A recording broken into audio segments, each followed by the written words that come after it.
இந்தி திணிக்கிறாங்க, எங்க திணிக்கிறாங்க? நீங்க தாரை வச்சு இந்தி அழிக்கிறனால இந்தி அழிய போறது இல்லைங்க. அதே மாதிரி தமிழ் அழிக்கவே முடியாதுன்னு சொல்லிட்டு நான் சொல்வதற்கோ பேசுவதற்கோ எதுவும் இல்லை என்று சொன்னால் ஏதாவது ஒன்று எடுத்துக்கணும் கையில். டீலிமிட்டேஷன்ன்றது வந்து இன்னைக்கு சொல்ல வரையறுக்கப்படவே இல்லை.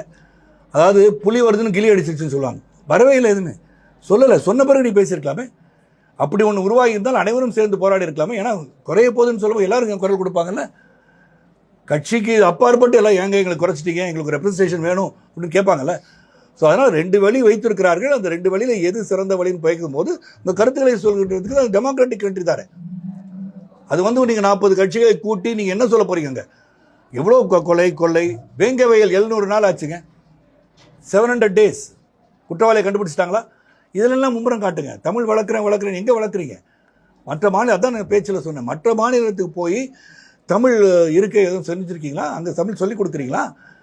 அப்போ அதை சிந்திக்க மாட்டேங்க. தமிழை வளர்ப்பதுக்கு நீங்கள் என்ன பண்ணுறீங்க? மகாத்மா காந்தி ஆரம்பித்த இந்தி பிரச்சார சபையில் 3 லட்சம் பேருக்கு மேலே படித்து பாஸ் ஆகிட்டு இருக்காங்க. சார் நம்ம என்ன பண்ணுறோம்? அதை சொல்லாமல் இந்தி திணிக்கிறாங்க, எங்கே திணிக்கிறாங்க? நீங்கள் தாரை வச்சு இந்தி அழிக்கிறனால இந்தி அழிய போகிறது இல்லைங்க. அதே மாதிரி தமிழ் அழிக்கவே முடியாதுன்னு சொல்லிட்டு நான் 4500 4500 ஆண்டுகளுக்கு முன்பு வந்த மொழி எழுத்து வடிவாக வந்து 2500 ஆண்டுகள் ஆயிடுச்சு. அது எப்படி அழிக்க முடியும்? இவ்வளோ நாள் அழிக்க முடியல. ஆனால் 200 ஆண்டு நம்ம அடிமையை வைத்து ஆங்கிலேயர்களின் மொழியை நம்ம கற்றுக்குவோம்.